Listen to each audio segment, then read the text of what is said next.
In this day and age, moviegoers have never been more on the ball when it comes to picking up hidden messages, secrets, or other references squirreled away in their favourite films. With the ability to pause, rewind, and zoom in on scenes, movie detectives have all the tools required to uncover even the most subtle of hidden gags. With that in mind then, although the amount of hidden Star Wars secrets is too long to count at this point, these are the ones that took a surprisingly long time to be unearthed. I'm Josh from WhatCulture.com, and this is Star Wars 9 Obscure Movie Secrets that took years to discover. Number 9. Confirming E.T.'s link to the Star Wars galaxy. For many years, George Lucas and Steven Spielberg have hidden references to one another's movies in their own films. Indiana Jones is famed for its many nods to Star Wars, but when Spielberg released E.T. the Extraterrestrial, fans of Star Wars became ecstatic with the implications of one particular scene.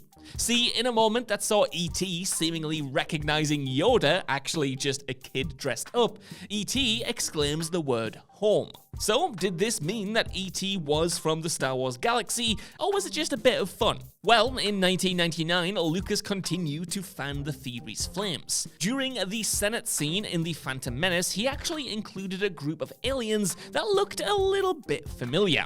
Now, in Legends, the alien senator that appeared in Coruscant was given the name Gribleeps, which, if you spell out, is actually Spielberg spelled backwards. Again, this could just be another inside joke between two of cinema's greats, but the premise was expanded further when HoloNet News was launched before the release of the Attack of the Clones. The website included a number of in-universe articles and press releases about the goings-on in the galaxy. Among them was a story that stated that the Azosians, E.T.'s species, had funded an expedition to go to another galaxy, thus explaining how E.T. ended up on Earth, confirming the link between the two films. Number 8. What was the Millennium Falcon doing in the prequels? The Millennium Falcon is the most iconic spaceship in all of cinema, no doubt. The scuffed up hunk of Corellian junk might not look like much, but you better believe that it's one of the fastest ships in the galaxy and can even time travel if Han Solo's Kessel Run boast is to be believed. Now, there were several nods to the Falcon during the prequels that were so brief it would take several rewatches to catch them, and eagle-eyed viewers to pick up on. Firstly, during the Attack of the Clones, two Corellian fighters of the same make as the Falcon can be spotted at the spaceport of Naboo when Anakin arrives with Padme. Now, neither of these were the actual Falcon, it's just that the freighter model was fairly common at the time. However, another appearance of the freighter in Revenge of the Sith can be spotted as well, gliding into a spaceport on Coruscant, and this time it was confirmed to be the ship that Solo would one day obtain. So, what was it doing at this time, you ask? Well, in the expanded universe, it was revealed that during the Clone Wars, the ship was called the Stellar Envoy. It was used by the Republic Group, a covert organization working against Palpatine, disguised as a holding company. Number 7. R2-D2 being a badass. R2-D2 is surely the most popular droid in all of history. Sorry, 3PO. And that's more impressive because we never understand what he's saying. But the reaction that characters have to his series of bloops and bleeps have made him notorious as a lovable sassbot. We've seen him get our main protagonists out of a number of tough situations. Hell, whenever there's a garbage chute that needs unlocking or a difficult flight maneuver to perform, R2 is the one to save the day.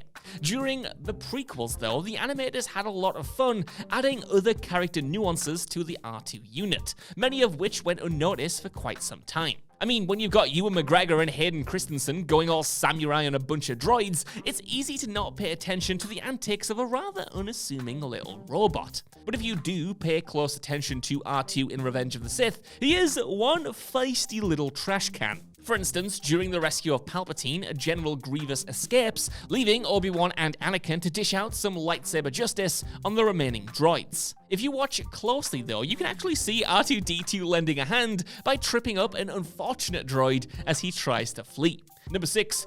Who was the bearded rebel on Endor? This is something of a controversial and hotly debated topic in the Star Wars fandom, and it relates to a much-loved character from the animated shows Clone Wars and Rebels. Now, this whole thing started when Return of the Jedi came out back in 1983. And that's because included in Han Solo's strike team to disable the Death Star's shield was an older gentleman rebel fighter with a very distinctive white beard. Fans speculated over this character for a good while, and in 2002, he was officially given the name Nick Sant. But with the advent of Star Wars Rebels, which sees Captain Rex sporting a bushy white beard as well, many began speculating that the characters were one and the same. Even Rebels creator Dave Filoni believed that Rex and Nick Sant were likely to be connected. I mean, why else would a seemingly old man be included in an elite strike team? Hell, Filoni even toyed with the idea of making it canon. So when it came to wrapping up Rebels in 2018, Filoni did indeed confirm that Rex fought on Endor, but left the link between him and Sant more ambiguous. Maybe it was Rex, or maybe great big bushy beards just became a new fashion statement in the galaxy. Number 5, how did the Millennium Falcon end up in Blade Runner? Blade Runner changed the game when it came to special effects. CGI was still in its infancy when Ridley Scott made his 1982 cinematic exploration of a dystopian future, and therefore relied heavily on the use of practical effects. The film is really one of the most sophisticated and creative examples of in-camera trickery ever, combining matte paintings with live-action footage and highly detailed scale models. With all of these tools, Scott was able to create an aesthetic that became the gold standard for dystopian sci-fi. The director also famously went over budget making this movie and was forced to skimp wherever possible. The special effects department were forced to get highly creative then, which often meant taking props and models from other movies and utilizing them to create a futuristic LA. So, as well as several other models from Close Encounters of the Third Kind, the prop guys also raided the Star Wars set. When Dangerous Days Making Blade Runner came out in 2007, it shed light on the fascinating process of movie making, and it was revealed that a model of the Millennium Falcon wound up being altered to resemble a futuristic building. All they did was turn it front side up, add a bunch of extra antennas, and then shoved it into the background of a shot. Number 4, Richard Armitage is in The Phantom Menace. More than 10 years after the release of The Phantom Menace, Richard Armitage got his big break in the Hobbit trilogy, starring as the Dwarf King Thorin Oakenshield. It was around this time then that people started noticing a certain background extra from the Star Wars prequel trilogy. When The Phantom Menace was released in 1999, no one would have thought to notice the nondescript Naboo fighter pilot in the background of a scene. I mean, after all, this was Armitage's first ever feature role. Even the actor himself said he had trouble spotting himself in the movie after apparently having his only line cut and his part reduced significantly. But the point is, he is there. And his appearance at all is a little bit ironic in hindsight. As the guy who made a name for himself playing a dwarf, the actor actually claimed he was only hired here because he was, quote, tall and lanky. So after the actor became something of a household name, he revealed that he had briefly appeared in Star Wars, and eagle-eyed fans began scouring the movie for him.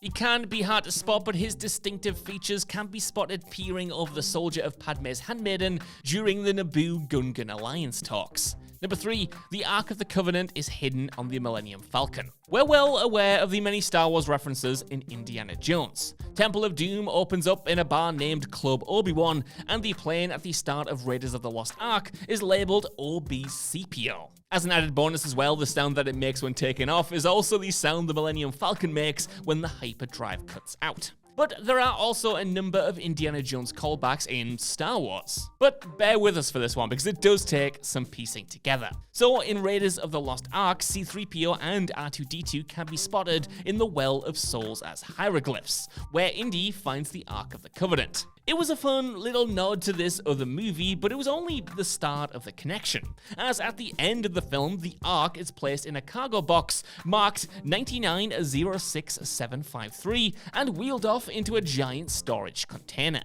In the book Star Wars The Force Awakens Incredible Cross-Sections, a detailed plan of the Millennium Falcon is shown, with an annotation stating that Han and Chewie had never been able to open a particular cargo module.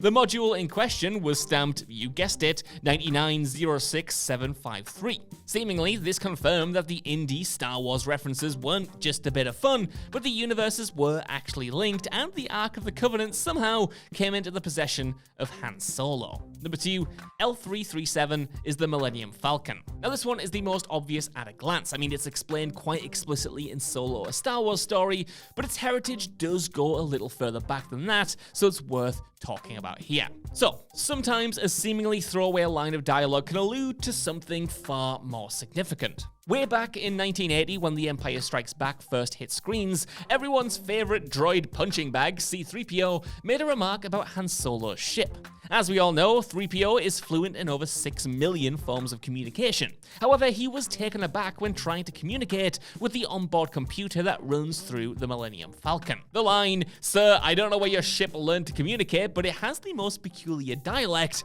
has usually been interpreted by fans to mean that Solo's ship has so many modifications that even the onboard computer has a bizarre nature to it. However, roughly 40 years after that line was first heard, it was given an explanation. During Solo, a Star Wars story, the witty proponent of droid rights, L337, was damaged, and her mind was uploaded into the Falcon as a way to preserve it. 3PO's bemusement in Empire then makes a lot more sense, knowing that he was communicating with Lando Calrissian's robot companion. Number 1, Attack of the Donuts. Matt Groening loves Star Wars. The amount of Star Wars references in The Simpsons is near uncountable. So when George Lucas returned the favor by plastering Homer Simpson in the prequel trilogy, no doubt the creator of Springfield was all too pleased. But it took a hell of a long time for Homer's cameo to even be noticed in the first place. After all, who would be looking for Springfield's most incompetent nuclear power plant employee in a galaxy far, far away? Well, when Yoda arrives with the clone troopers at the end of Attack of the Clones, he's also apparently recruited the help of everyone's favorite Duff beer enthusiast. And it seems that Homer made a better clone trooper than he did a safety inspector. While the remaining Jedi are being rescued, a clone dropship swoops in to provide covering fire. But the pilot of said dropship looks a little bit different to your average clone trooper. And when you see it, there's no mistaking the yellow bulbous head complete with the signature brown stubble for anyone but Homer Simpson. So that's our list. I want to know what you guys think down in the comments below. How many of these details did you pick up on already? And did any of them surprise you as much as they did me? Let us know, and while you're down there as well, could you please give us a like, share, subscribe, and head over to whatculture.com for more lists and news like this every single day. Even if you don't though, I've been Josh. Thanks so much for watching, and I'll see you soon.